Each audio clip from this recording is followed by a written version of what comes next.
But if this ever happens again, I mean, I think the odds of the same motorcycle getting stolen twice are pretty slim, but not zero. So I will remember this in the future. The red wire for the red jumper is coming off of the hot at all times red wire on the motorcycle. When I check continuity between the yellow wire, which is the pink wire, the magic pink wire, Pinky in the brain, I have open loop. And when I check with the red with the black tracer, which is the white jumper, I have open loop. When I turn the ignition switch on, go ahead and let my alligators do the work here. My resistance goes down, kind of reading all over the place, right? Probably just because we have a bad connection on this. It should read a little bit lower.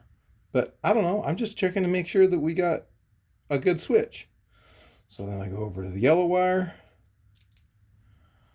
Yeah, we got 17. I don't know. I mean, clearly we can see that we have continuity. We don't have continuity, right?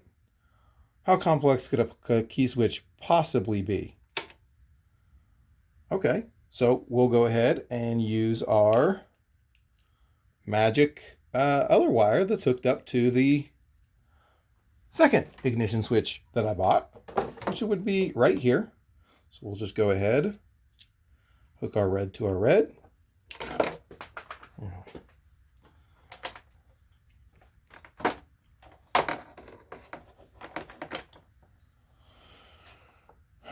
Red goes to red.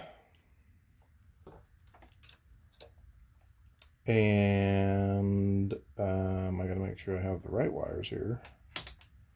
So then we have white goes to white.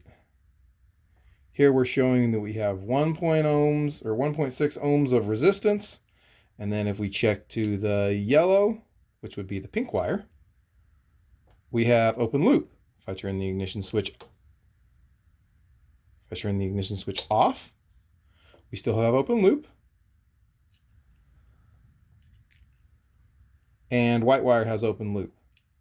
So clearly, red, hot at all times, when switched on, goes to red with a black.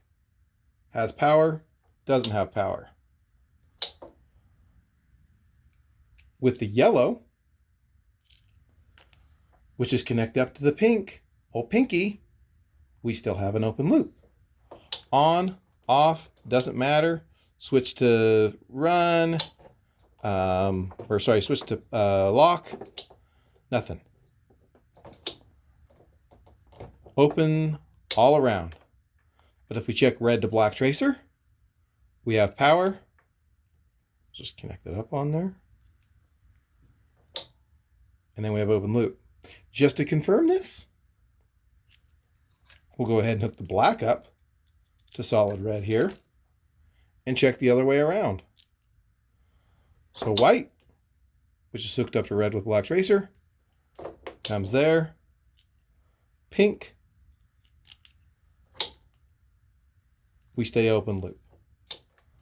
Okay, so I think we confirmed that this switch looks like it's working better than the other switch, because we had 2 ohms of resistance instead of 10, or whatever it was. Go ahead and hook my red back up here. Now I'll check my resistances again. To white wire. Hooked up.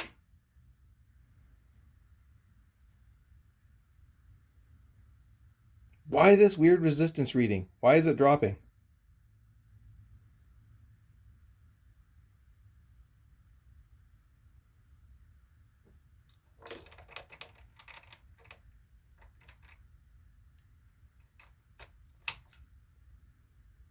Okay. Why does just wiggling this around the key switch? I'll now stay on open loop. Something's not right.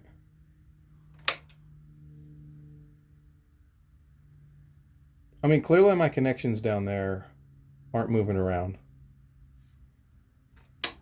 I must have a bad ignition switch.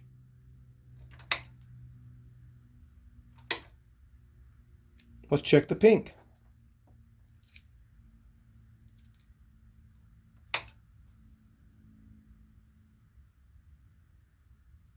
That's a million ohms, 17 million. And you know what's even crazier? You switch to diode mode. 2.4 volts. 2.4 volts. What if we check? That's pink wire. Oh, pinky. What if we check the old red with the black tracer?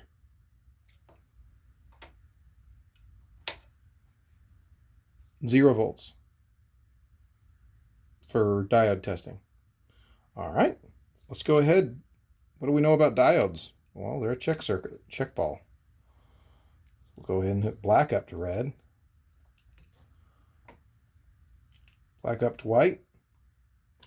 Oh, 0 volts. What do you know? Turn it off. Open loop. All right, let's go ahead and hook up old yellow.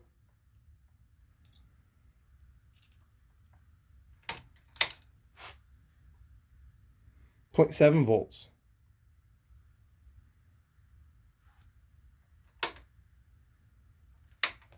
Wiggle it around.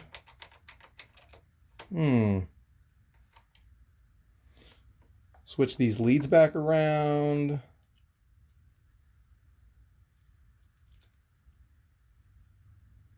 .4 volts comes back.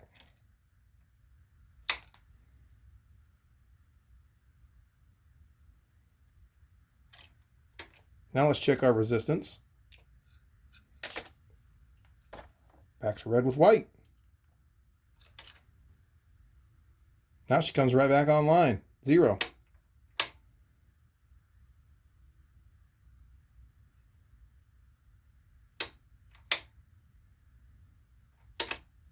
So why are these irregular readings? Why with one ignition switch? Why with 2 ignition switches hooked up? We can see red goes to red constant. And we can see white goes to red with a black tracer. And yellow goes to old pinky.